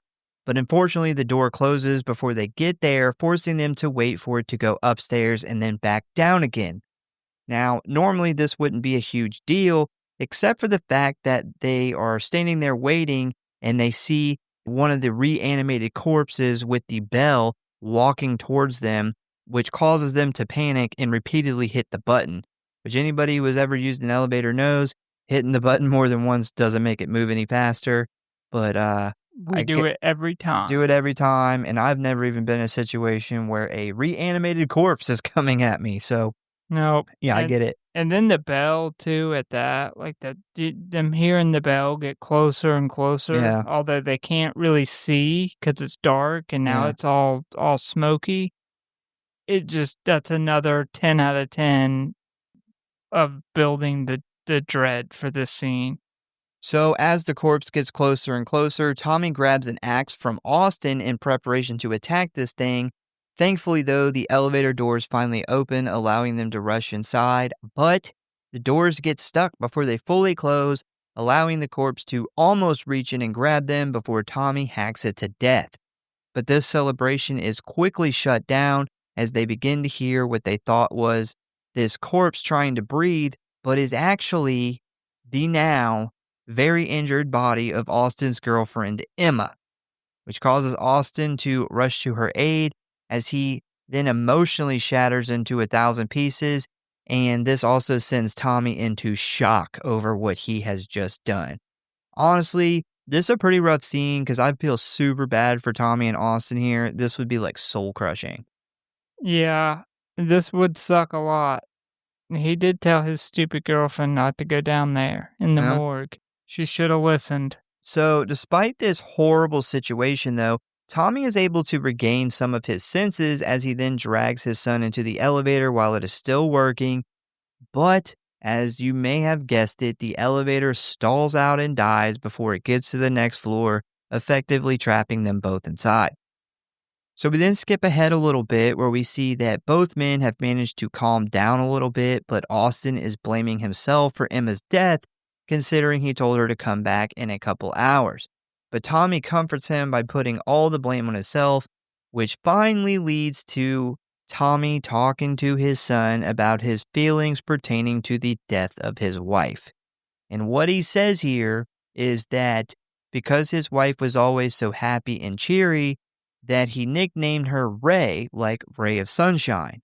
But despite all their years together, he never realized that a lot of it was an act because she was really carrying around a lot of unhappiness and pain caused by her illness, and he blames himself for her having to go through all that alone and him not realizing how bad she was. So, I don't know if I missed it or something, but I was watching the director talk about this scene. Apparently, Tommy's wife killed herself. Yeah, so I thought about that as well. I don't think they ever specifically say that she killed herself, but the way he talks about how she carried this pain around for years clearly wasn't like something she went and got a diagnosis from a doctor, like cancer or something, where he would have undoubtedly knew that she was dying. It was clearly something obviously, he didn't know about until after her death, and that it was obviously something that she had carried for years. So I had thought about that. So I'm glad that you mentioned that you seen the director specifically say that. Yeah, she definitely committed suicide, and that's actually going to go into the next thing I'm about to say. So I was just wanting to make sure, like, did I miss it as many times as I've seen this movie? Because I didn't remember that. No, I even rewound that whole scene and listened to that whole monologue Yeah, I did too. again Yeah. because I was so sure, like I actually put it in my note, like, did his wife kill herself? Now, Overdal and many fans of this film say this is one of the best scenes in the movie based just off of how good the acting was. And I saw a panel with these two and Overdal, and they were asked about this scene specifically. And Overdal said that he deserved no credit because he basically gave the actors no direction. This was both actors going in, doing their own thing while playing off of each other. And I think it shows just how good these two are, especially Brian Cox, man, who is fantastic in this movie. But they both have such good chemistry playing father and son. And I think that's one of the things that really makes this movie. I agree. Their chemistry is incredible. Like even not knowing that they kind of, well, what's it called? Where they off the top of their head. Yeah, they didn't prep for this. They didn't do like a pre-read with each other. They literally both went in and did the scene. Yeah, for them to kind of like go in and come up with their own fucking to to be to play off of each other and to kind of have like a slight direction of where it's gonna go, but to go in and sit down and do such a deep scene off the top of your head, just playing off of each other is just incredible, man. Yeah. And I agree. I don't know if this movie would be quite as good as it is if you didn't have that same chemistry. I think that's a big part of why I consider it like a comfort movie is because their chemistry really makes the movie for me. I have a really hard time imagining like Martin Sheen doing this scene and me feeling it the same way as I feel it with Brian Cox. But so after this conversation, Austin raises the question of why hasn't Jane Doe killed them yet? And he then explains that he believes each time they went to cut into her body, she attempted to interrupt them, which is true, the radio and the lightning strikes, which leaves him to believe that there is something in her body that she doesn't want them to find. And this is where he tells his dad that they need to go back in there and continue the autopsy because if they stay in this elevator, they are probably going to die, which is most likely true because we see the crematorium cut on by itself, which causes smoke to begin filling the basement. So while on the way back, Tommy ends up getting attacked by one of the corpses in the smoke-filled hallway, but thankfully Austin is able to save him and drag him back into the autopsy room where they quickly barricade the door and get back to work on Jane Doe. And we are now at the final stage in the autopsy, which is the brain examination, where we quickly see Austin cut her scalp in half and fold it over her face, where he then saws the top half of her skull open, revealing her brain. Now, considering how much scarring and crazy shit was going on with her internal organs, they are really surprised to find out that her brain looks totally normal. But Tommy says that there's got to be something going on here, as he then cuts off a sample, puts it in a dish for Austin to take to the microscope. As he then puts her scalp back into place, we then see Austin looking through the eyepieces of the microscope, where he is shocked at what he sees. Tommy then comes running over, where he takes a look, and this is where we discover that her brain is still alive and functioning like a normal person. So after being completely stunned and pretty much out of ideas, Austin begins to re-examine the little piece of burlap fabric with a symbol on it, and this is where he discovers that if you fold the fabric in half, it actually says something. Tommy then comes over to look at it, where he manages to figure out that it says Leviticus 20:27, which is a Bible verse that states, "Any man or woman who consults the spirits of the dead shall be put to death, for they are a witch." Meanwhile, Austin figures out the date listed on the burlap fabric is 1693, and this is where they both start putting two and two together. And the fact that she is from the northeastern part of the U.S., aka New England, what else happened in New England between the years of 1692 and 1693? The Salem witch trials, of course, which I was stoked. Yeah, I love that they fucking tie witchcraft in with this so far, like, super paranormal kind of mystery horror, and then they tie witchcraft in. Because this movie does not, I love witchcraft movies. This movie does not feel witchcraft at all. And just the way they were able to tie witchcraft in there in the Salem witch trials and do it so smooth. Yeah. And it's such a good, like, reveal. Yes, it is. Yeah, I agree. Because you don't see it coming at Nope, all. Like, nope. Like, when the first time I watched this movie, witch was not even close to being on my mind. Yeah, I remember being floored by this reveal. We've never seen, like, a witch that can't die. Or can't move, you know? What a witch would look like from that time period in today's world. Like, what that would look like. What two scientists, essentially, or people who have went to school and have degrees in science and taking apart bodies, like, what that would look like to them. Yeah. So it is at this point where Tommy figures out just what the hell is going on here, as he proposes a question to his son. What if the witch-killing ritual was performed on an innocent woman and it accidentally created the very thing the people were trying to destroy?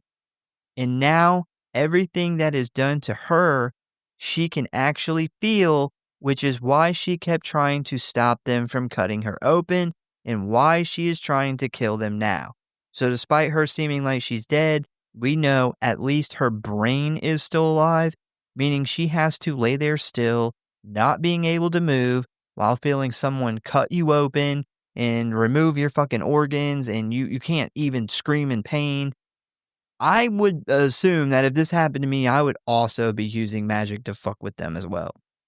Well, yeah, even if this was, like they said, a regular woman who was essentially turned into a witch by this, even if this was a good person to begin with, ignoring hundreds of years of being killed over and over again, just laying on this autopsy table being dissected and feeling every inch of it would just create this hate So this is where Tommy figures out why the hell she was buried in the basement in the first place, because after she killed the last group of people in New England, the ones who survived took her far away and buried her somewhere where they hoped that she would never be found.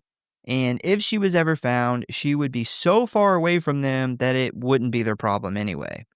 And right as Tommy begins to think of a way to stop her suffering and put an end to all this, the reanimated corpses begin trying to break into the autopsy room again, causing Austin to run over and hold the door shut. While Austin is dealing with that, we then see Tommy lean real close into Jane Doe's face, where he tells her that he is not going to fight her anymore, to please let him help her and to spare his son's life. We then hear a loud crack of thunder as the lights flicker and everything stops, when suddenly Tommy begins screaming in pain. His wrist and ankle joints then snap, causing him to fall to the ground, where Austin runs over to help him, and as he is laying his dad down on the floor, we start to see smoke come out of his mouth. And the whole time this is going on, we see that Jane Doe's body is starting to heal itself, meaning she is taking everything from Tommy in order to regenerate her own body. And as Austin looks down at his dad in shock, he starts to notice his dad's eyes turn a milky gray color, where the camera then pans back over to Jane Doe and we see her eyes turn brown. Now that he is in severe pain and misery, he then uses his last bit of energy to convince his son to kill him, which we then see a very upset Austin stab his father in the chest with a scalpel, killing him instantly. Austin then lays his head down on Tommy's chest as he begins to sob, and when he lifts his head back up, we see that he got a little bit of blood on the side of his face, which is about to become really important. Which I also want to point out, he got a bunch of blood on him from Emma too, so keep that in mind. So as Austin sits there, completely in shock of what has just happened, the lights come back on, and the room is totally back to normal, like nothing ever happened. When suddenly, he hears Sheriff Sheldon Burke banging on the door, yelling for them. Sheldon then yells through the door that they almost had the down tree out of the way, but when he gives the all clear to Austin, the door refuses to open. And as Austin tries to tell Sheldon what is going on, he begins to hear the sheriff sing that creepy-ass song from earlier, making Austin realize this shit is not over yet. Austin then turns to get jump scared by his now dead-looking father, which causes him to fall into the railing, which immediately breaks, causing him to fall to his death as he then lands on the hard concrete floor of the basement.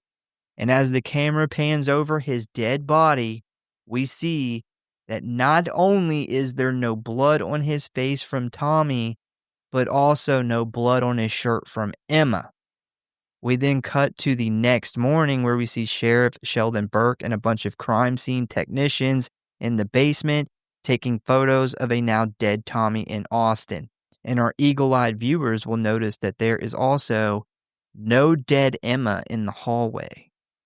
As they then stand over Tommy's dead body, the deputy then tries to tell Sheldon that it looks like Austin killed Tommy, but the sheriff quickly shuts this down by saying that he has known them for 20 years and whatever it looks like is not the case.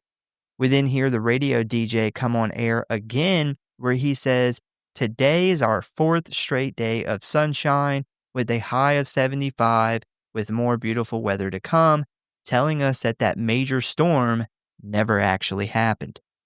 The deputy then asks the sheriff what they should do with this Jane Doe because it looks like they never even started the autopsy.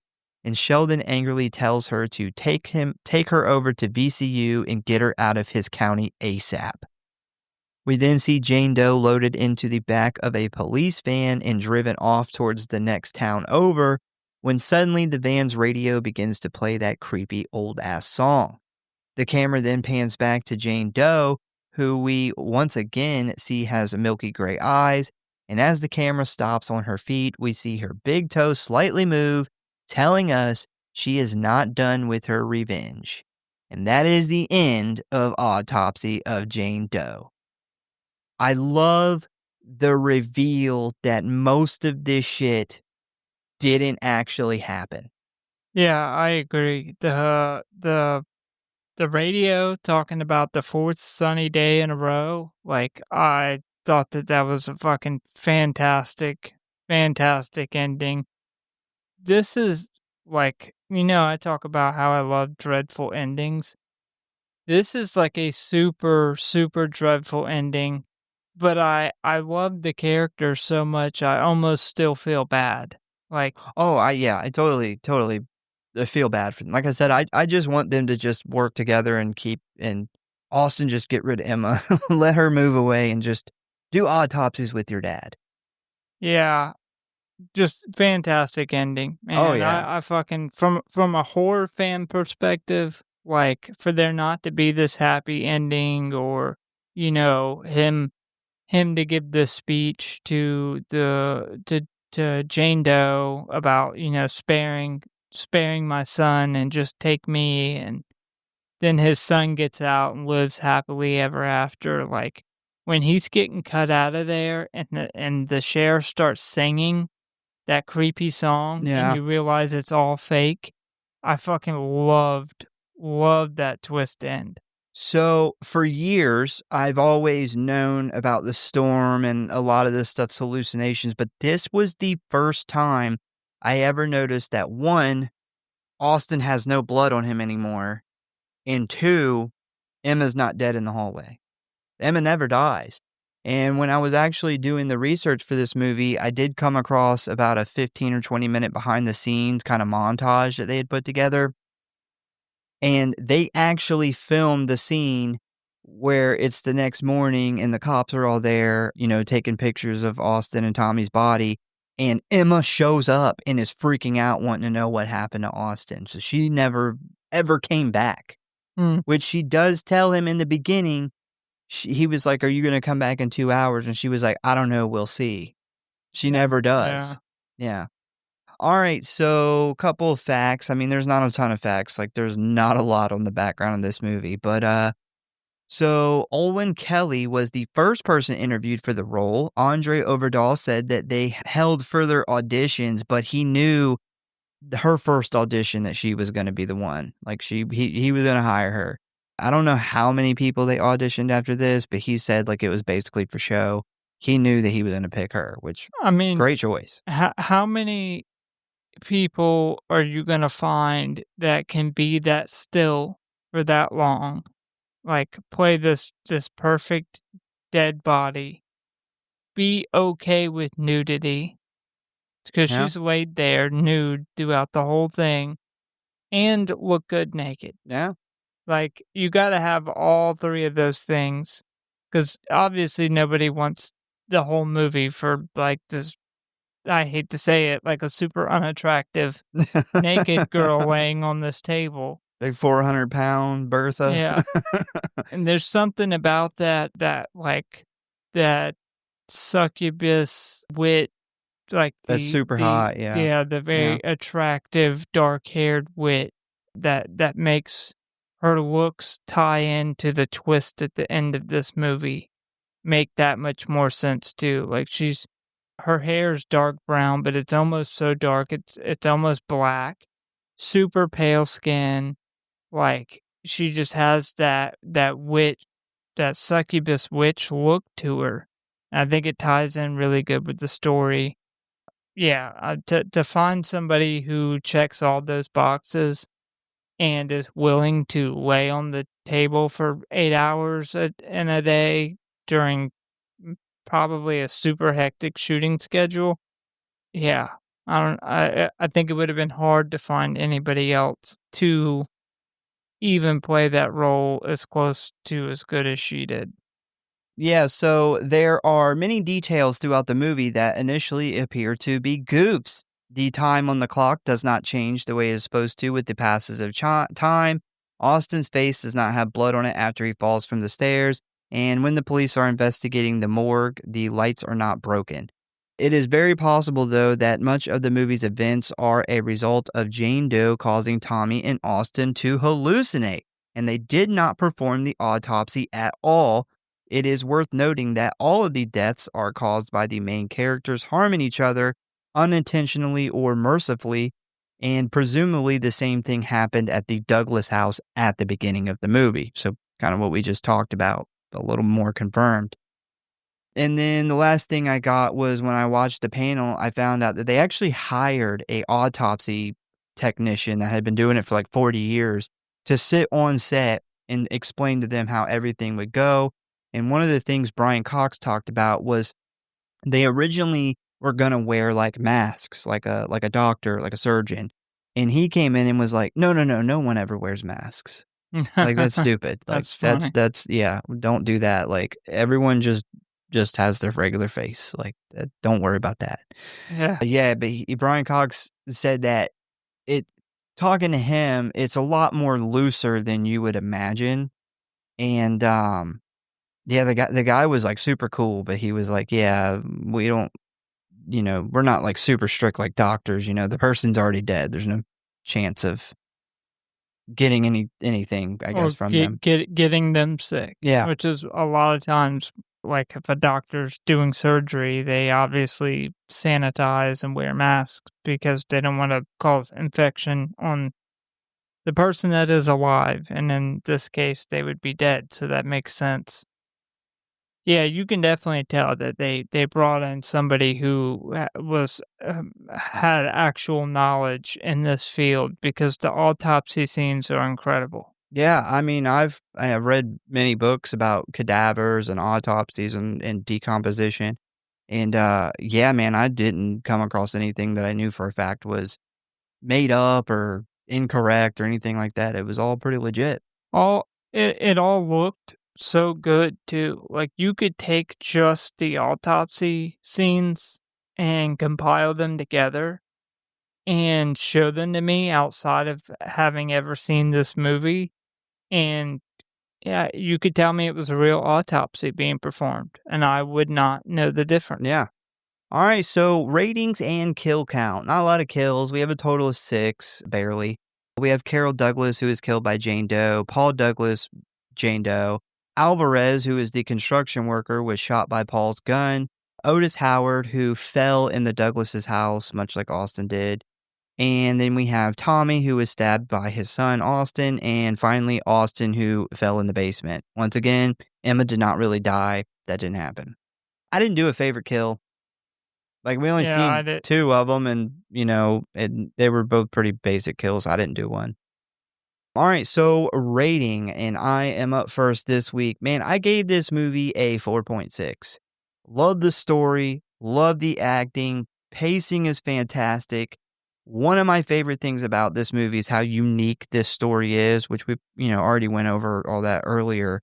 My only issue with this movie, why it's not a 5, is I feel like Tommy put the story together really fast at the end, especially considering like he wasn't even like a believer in this shit like most of the movie. Yeah, he does put everything together really quick. Yeah, to me that reveal of him putting things together, it's a little muddy, but it is still a fantastic film. That's my only complaint, is I feel like there should have been 1 or 2 more hardcore evidence things that pointed them in that direction, but he just really figures it out after this Bible verse.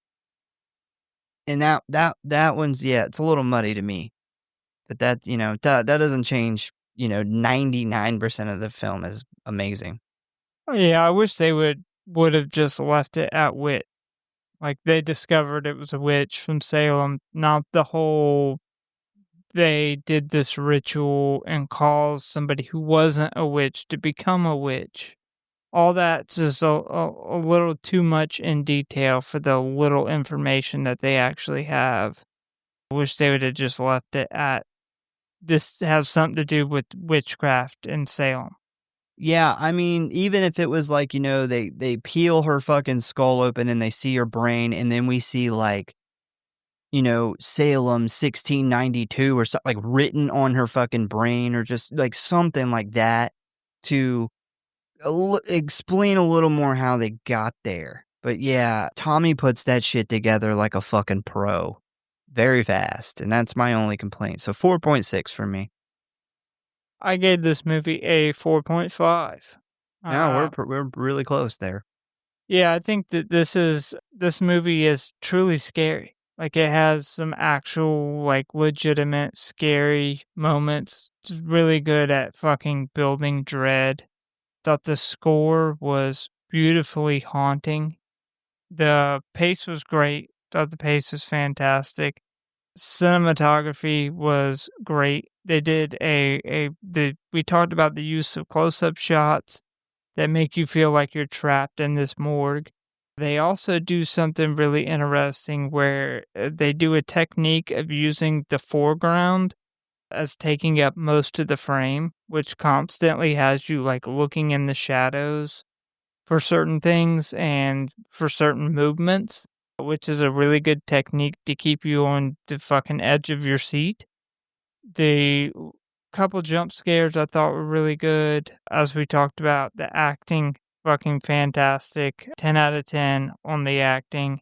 And then the makeup team and the special effects, 10 out of 10. I would say is definitely a must watch for horror fans. If I had to take one most impressive thing from this movie, it's the autopsy special effects. Oh, yeah, Like what we 100%. talked about in the beginning, to be able to pull those off so clean without having the tricks of cutaway shots. You're under the bright lights. Your work is literally there up close in HD. It has to look as perfect as it possibly can, and I thought they pulled that off.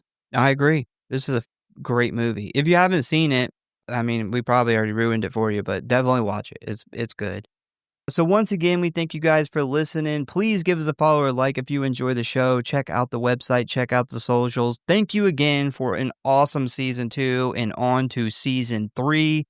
Tell a friend, a family member, or a dead, not dead witch about the show, and we hope to see you next time.